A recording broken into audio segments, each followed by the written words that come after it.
나의 사랑 내 어여쁜 자야 함께 가자라고 합니다. 아가서의 특징은 유대인들은 성인식 전에 있던 아이들에게는 읽지 않게 했다고 합니다. 에스겔 16장에 보면은 그 읍내했던 여인 그 이야기도 마찬가지고, 왜냐면 상당히 좀 성적으로 노골적인 부분이 있다 보니까 좀 어린 아이들에게는 읽지 않게 했다고 합니다. 근데 이 아가서의 형식은 단순히 아가서에서만 보여지는 형식이 아닙니다. 사람을 여러 가지 표현하기도 하고 이렇게 하는데, 고대 당시에 여러 가지 기록이 좀 발견됐는데, 쉽게 말하면 연애 편지를 쓰는 형식이 아가서의 모습을 취했다고 합니다. 사랑한 사람을 보면서 너의 얼굴은 뭐 비둘기 같고 머리카락은 까마귀 같고 이런 얘기가 당시에 정말 사랑하는 사람들의 쉽게 말하면 러브레터로서 이렇게 주고받는 이야기들. 그러다 보니까 아가서의 이야기를 보면은 이렇게 표현을 이렇게 할까라고 하는데, 쉽게 생각하면은 한 70년대 어른들이 러브레터로 이렇게 사랑하는 사람들의 글을 쓴 거를 지금 시대에 딱 읽은다면은 느낌이 어떨까요? 뭐 이렇게까지 표현했어. 막 이런 느낌 있겠죠? 아마 닭살도다 이런 얘기도 할 수 있고요. 여러 가지 얘기가 있을 겁니다. 마찬가지로 아가서는 정말 순수한 남자와 여자의 사랑의 그런 고백들이 나오고 있습니다. 거기는 어떤 가식도 없고 정말 사랑하는 마음으로서 그들을 향한 사랑의 외침이 바로 이 아가서에 기록되고 있습니다. 그래서 많은 비유된 이야기도 있고 많은 이야기도 있습니다.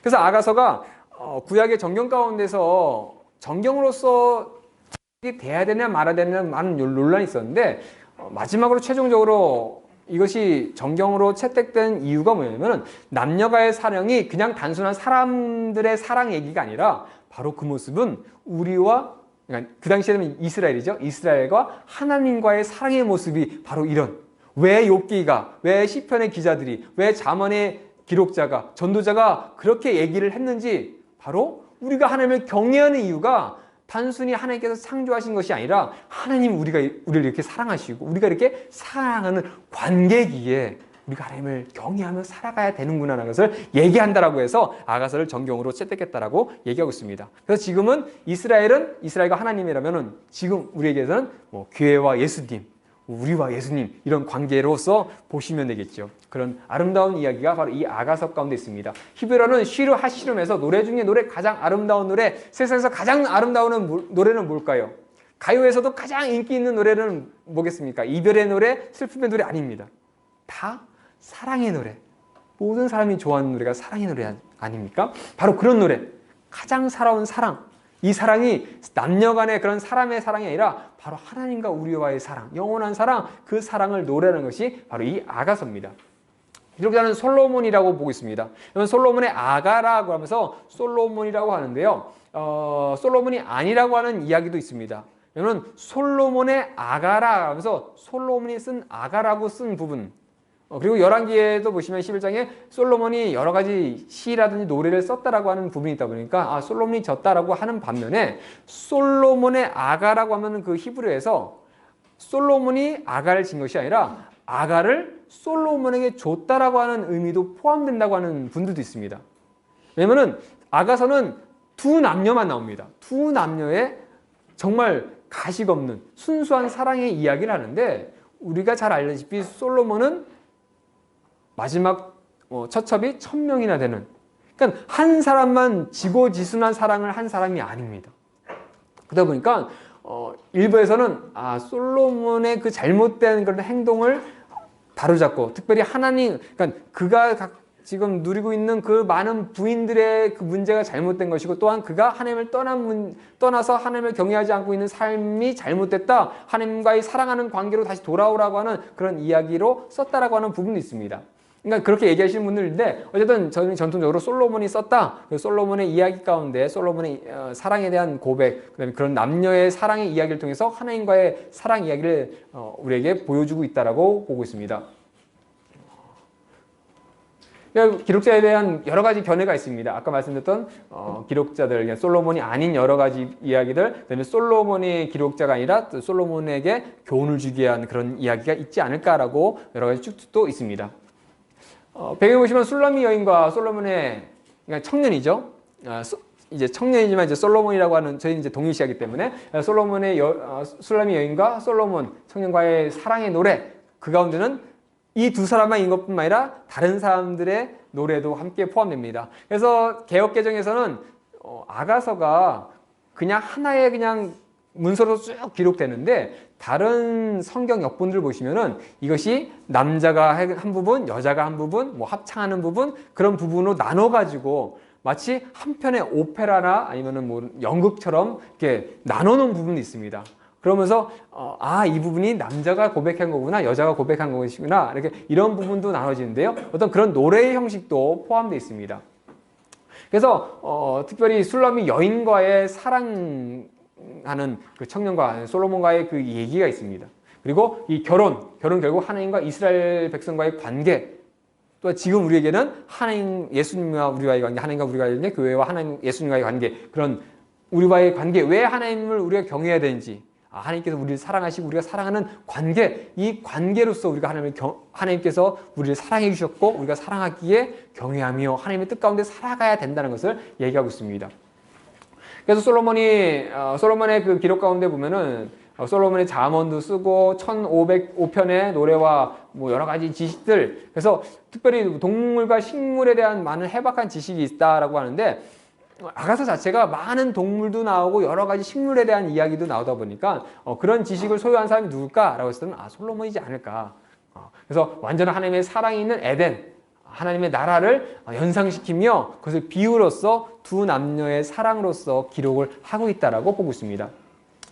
기록년들은 BC 주전 10세기경 솔로몬의 시대 때 솔로몬이 많은 그 지혜가 있었던 그 상황 가운데 기록됐다. 그래서 유대 전승에 아까 말씀드렸듯이 아가서를 젊은 시절에 쓰지 않았을까라고 전승도 있기도 합니다. 기록연대는 뭐 솔로몬이냐 아니냐에 따라서 좀 달라지니까 이건 팁을 참조하시고요. 기록 목적은 아가서의 주제는 사랑입니다. 즉 사랑하는 관계, 사랑에 대해서 얘기합니다. 바로 하나님과 우리와의 관계, 우리가 왜 하나님을 경외해야 되는지, 그 고통 가운데서도 여전히 하나님을 붙잡고 하나님을 찾으며 하나님께 가야 되는 관계, 하나님을 경외해야 되는 이유, 어떤 관계냐? 바로 우리는 사랑하는 관계다. 그래서 성경을 얘기할 때 엑기스를 뽑으면은 사랑이다. 하나님께서 우리를 사랑하시는 이야기가 성경 가운데 있다라고 얘기합니다. 바로 그 사랑의 가장 아름다운 표현, 그리고 가장 순수하고 정말로 진실된 표현이 바로 이 아가서 가운데 있습니다. 그래서 서로 사랑하는 남녀의 순수한 사랑의 노래가 있고, 그것을 이제 이스라엘과 하나님과의 관계, 또 지금은 우리와 하나님과의 관계, 예수님과의 관계, 그러니까 여기 교회와 예수님의 관계로서 보시면 됩니다. 첫째가 끝에 보시면은, 첫째는 솔로몬의 아가라라면서 솔로몬이 쓴 아가라고 하는 표현으로서 얘기하면서 청년과 여인의 그런 사랑 이야기 있고요. 마지막에 내 사랑하는 자야 너는 빨리 달리라, 향기로운 산 위에 있는 노루와 같고 어린 사슴과 같아라 하면서 두 살아가는 남녀가 만나서 연인이 되고 결혼을 하고, 또 그 두 여인이 또 사랑을 이루고 그 사랑 가운데 살아가는 모습들을 보여주고 있습니다. 보시면요, 아가서는 이 데칼코말이라고 하나요? 이게 수미상관도 있지만 어쨌든 그런 형식, 사랑의 출발과 사랑의 완성이라고 하는 두 비슷한 영역 가운데 사랑의 결합이라고 하는 내용이 있습니다. 보통 이런 식의 글을 쓸 때는 가장 중요한 부분이 어디냐고 하면 가운데라고 합니다. 그러니까 이 가운데의 이야기를 하려고 이 앞뒤에 이야기를 하고 최종적으로 이 부분을 강조하기 위한 부분이라고 합니다. 그러니까 아가서는 바로 하나님과 우리와의 관계가 이런 사랑에 결합된 관계라는 것을 나타내기 위해서 사랑의 출발과 사랑의 완성, 그러니까 하나님께서 우리를 찾아오시고 우리와 함께 연인이 되어주시고 혼인한 다음에 하나님을 믿고서 끝나는 게 아니죠. 우리가 그렇게 하나님을 사랑하면서 경외하면서 살아가는 이야기, 결국 우리가 하나님을 믿고 따르고 살아가는 모든 이야기가 이 남녀와의 사랑의 아가서를 통해서 보여주고 있습니다. 자, 처음에 보시면요, 두 여인의 사랑에 대한 고백이 나옵니다. 두 여인이 첫 만남이 있는데요, 여인 중에 내 사랑은 가시나무 가운데 백합화 같도다. 남자들 중에 나의 사랑하는 자는 숯불 가운데 사과나무 같구나. 내가 그 그늘에 앉아서 심히 기뻐하고 그 열매는 내 입에 달았도다. 가시나무, 백합화, 저희가 생각할 때는 뭐 이렇게 표현했을까라고 하지만 그 당시에는 정말 사랑하는 사람들을 향해서 이런 표현들을 썼다는 거죠. 그러니까 아가서는 사랑하는 사람에게 표현할 수 있는 최고의 것으로 표현하는 그 내용들이 있습니다. 그래서 이런 이야기들을 통해서 두 사람의 사랑의 이야기, 어떻게 사랑이 고백되고 있는지에 대해서 얘기하고 있습니다. 그래서 너무나 사랑하다 보니까 그 사랑하는 사람을 보면서 그 사랑 때문에 병이 생겼다. 상사병이죠. 너무나 그리워서 사랑이 붙고 그 사람을 만나고 싶고 그런 이야기들. 그러니까 그가 왼팔로 내 머리를 고이고 오른팔로 나를 안는구나. 정말 순수한 두 사람의 사랑의 이야기가 나오고 있습니다. 그런 가운데 두 사람이 사랑을 고백하는 가운데 청년이 먼저 여인을 전으로 초청합니다. 50년 말씀에 나의 사랑하는 자가 내게 말하 이르기를 나의 사랑 내 어여쁜 자야 일어나서 함께 가자. 청년이 고백합니다. 내가 너를 사랑하는데 이제 나랑 함께 가자라고 합니다. 그렇지 않을까요? 하나님께서 나중에 저희가 천국 갔는데 다 손을 내밀면서 나의 사랑 내 어여쁜 자야 나와 함께 가자. 얼마나 귀한 고백이겠습니까? 바로 그 고백을 청년이 여인에게 하는 겁니다. 그렇게 그가 가게 되는데 문제는 여인이 있는 그 포도원을 허는 작은 여우가 있습니다. 뭔가 사랑하는 남자를 따라가려고 하는데 이런 일들이 좀 발생합니다. 어려움이 좀 있습니다. 그런 어려움을 딛고서 그를 따라가는 모습이 바로 이 가운데 있습니다. 그래서 보시면은 내 사랑하는 자는 내게 속하였고 나는 그에게 속하였도다. 그가 백합화 가운데서 양떼를 먹이는구나. 내 사랑하는 자야 날이 저물고 그림자가 사라기 전에 돌아와 베데르 사내의 노루와 어린 사슴 같을지어다. 하나님의 이 마음이 포로에 있었던 그리고 하나님을 기다리는 그들에게는 참 울림이 됐을 겁니다.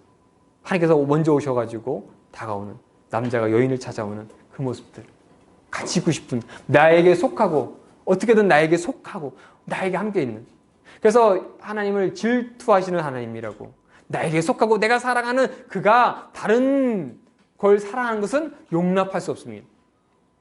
그런 것이 성경 가운데 끊임없이 나오지 않습니까? 예언서 가운데 끊임없이 나오고, 하나님께서는 우리를 어떻게 하든 함께 속하고 함께 있기를 원하십니다. 그 모습을 아가새에게 표현하고 있습니다. 이제 그런 가운데 여인이 이제 밤중에 청년을 찾습니다. 청년이 이제 초대했다면 이제 여인이 반대로 찾아가는 이야기가 나옵니다. 보시면요, 3장 1절 5절 보면 내가 밤에 침상에서 마음으로 사랑하는 자를 찾아노라. 찾아도 찾아내지 못하느라. 아직 결혼한 사이가 아니기 때문에 같이 있을 수 없죠. 그래서 다른 각각의 집에 있는데 너무나 생각했더니 사랑하는 사람이 그립습니다. 찾아도 없습니다. 도저히 참을 수 없어가지고 일어나서 성 안을 돌아다니며 마음에 사랑하는 자가 거리에서나 큰 길에서나 찾으리라 하고 찾으나 만나지 못하니라. 길거리를 여기저기 다니는데 찾지 못합니다. 지금이야 밖에 나가면은 가로등도 있고 뭐 경찰들도 있고 안전하지만 옛날에는 쉽지 않겠죠. 큰 어려움을 당할 수 있습니다. 뭐 조선시대 때 보쌈이라고 하는 그런 것으로 사람을 대표하기도 하는 그 여러 가지 일처럼 보안이 그렇게 좋지 않은 그 가운데 그걸 압니다. 여인도 그런 걸 아는데도 불구하고 사랑하는 사를 찾고 싶어서 성안을 돌아다니며 찾습니다. 그러다 때마침 성안을 순찰하는 자들을 만나게 됩니다. 그래서 무서워서 과연 그 남자가 어딨냐, 좀 찾아봐달라, 어딨냐 물어봅니다. 그들에게 지나치자마자 마음에 사랑하는 자를 만나서 그를 붙잡고 내 어머니 집으로 나를 잉태한 이의 방으로 가기까지 놓지 아니하였도다. 그렇게 찾아 헤맸는데 드디어 만났습니다. 애타게 찾던 그와 만났습니다. 그리고 그를 놓지 않겠다, 함께 있겠다, 어떻게든 함께 있겠다라고 얘기합니다. 마치 처음 우리가 하나님을 알게 되고 하나님의 말씀을 알게 되고 너무나 좋아서 교회만 있고 싶어요, 기도만 하고 싶어요, 찬양만 하고 싶어요, 예배만 하고 싶어요. 그런 마음처럼 이 여인도 마찬가지입니다. 청년을 만나니 너무나 사랑하는 자, 놓고 싶지 않아, 떨어지기 싫어, 어떻게든 붙어 있고 싶어. 그럼 이제 뭘 해야죠? 결혼을 하겠죠. 이제 두 사람이 혼인을 하게 됩니다. 말씀해 보시면은 볼지어다 솔로몬의 가마라 이스라엘 용사 중 60명이 둘러쌌는데 시온의 딸들아 나와서 솔로몬의 왕을 보라. 혼인날 마음이 기쁠 때에 그의 어머니가 쉬운 왕관이 그 머리에 있구나. 솔로몬이 가마를 가지고 용사 60명을 두면서 그 여인과 혼인하기 위해서 왔다라고 이야기하고 있습니다. 두 사람이 이제 혼인하는 얘기를 합니다. 나의 사랑, 너는 어여쁘고 아무 흠도 없구나. 사람이 사랑에 콩깍지가 씌우면은 아무것도 안 보인다고 하죠. 흠이 아무것도 없습니다. 완벽합니다. 너무 어여쁩니다. 이제 두 사람이 하나가 됩니다. 내 신부야, 너는 레바논에서부터 나와 함께하고 레바논에서부터 나와 함께 가자. 아마나와 스닐과 헤르몬 산의 꼭대기에서 사자굴과 푸름산에서 내려오너라. 내 누이 내 신부야, 내가 내 동산에 들어와서 나의 몰약과 향재료를 거두고 나의 꽃송이와 꿀을 먹고 내 포도주와 내 우유를 마셨으니 나의 친구들아 먹으라, 나의 사랑하는 사람들아 많이 마시라. 어떤 모습 같으시죠? 혼인잔치죠. 서로 먹고 마시며 꿀송이 꿀도 먹고 포도주도 먹고 우유 마시며 고대 당시에는 일주일 정도 이제 잔치를 하니까 일주일 동안 그 혼인잔치를 하며 너무나 행복하며 서로 신부를 부르며 친구들에게 자랑하는 모습이 또 나타나고 있습니다. 그러니까 청년이 여인을 그렇게 사랑하며 그 혼인날 그렇게 기뻐했던 것처럼 어쩌면 성막을 짓고 하나님께서 이스라엘 백성과 처음 한 날 얼마나 기쁘셨겠습니까? 그 마음으로. 그래서 성막의 모습도 보면은 홍색식, 자색, 금붙이 화려하죠.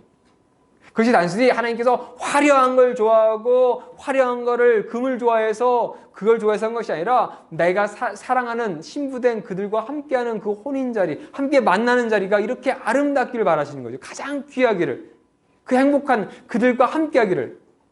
하나님께서는 그 가운데 늘 함께하고 싶으셨습니다. 그 늘 함께하며 그들과 동행하기를 원하셨는데 결국 그들의 삶은 그것이 아니었습니다. 아시죠?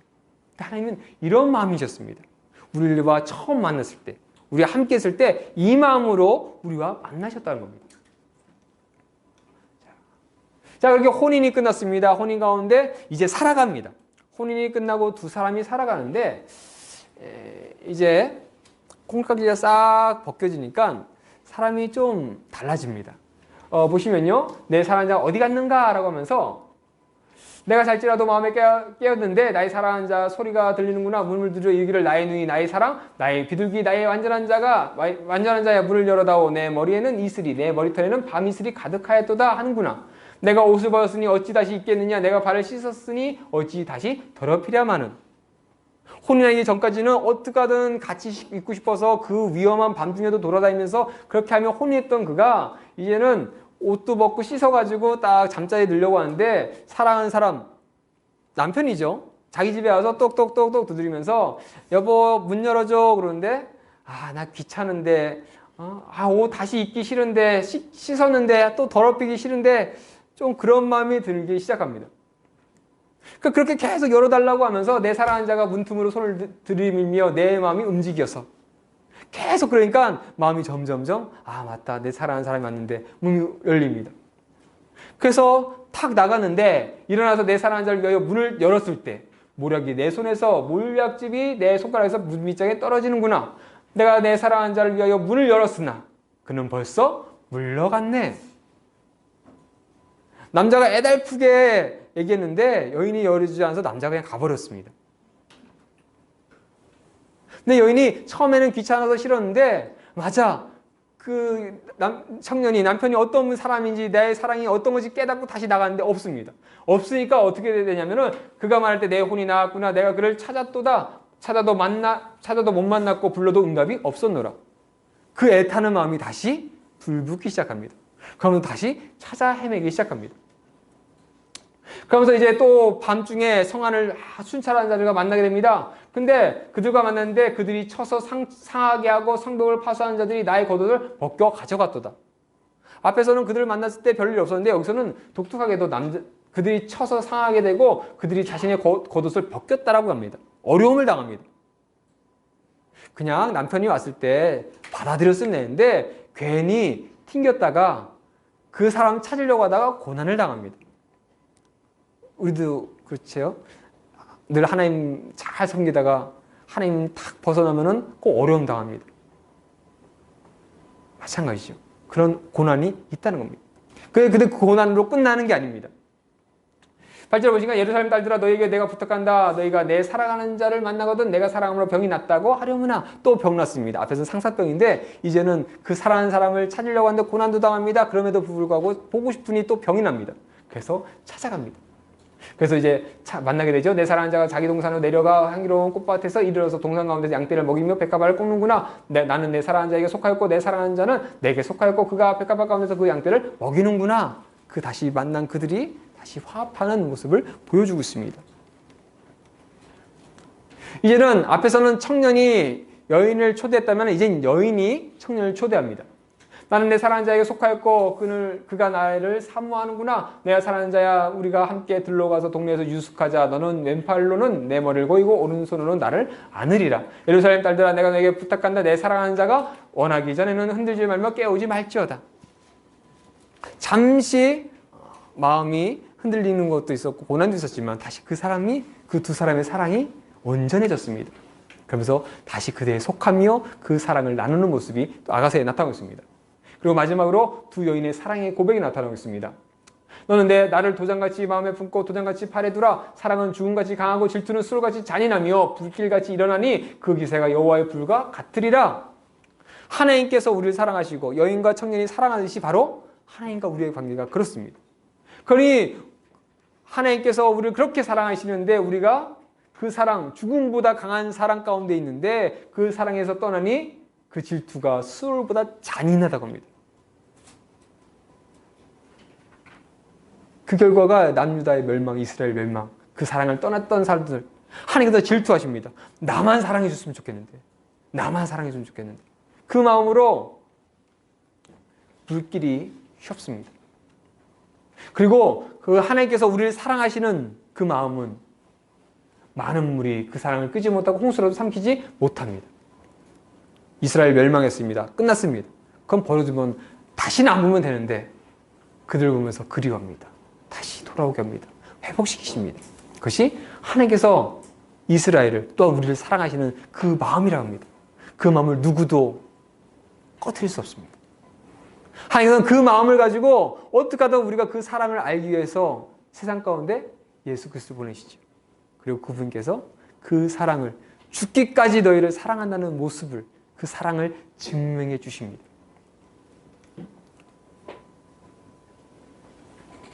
높음이나 깊음이나 다른 어떤 피조물이라도 우리 주 그리스도, 로마서죠.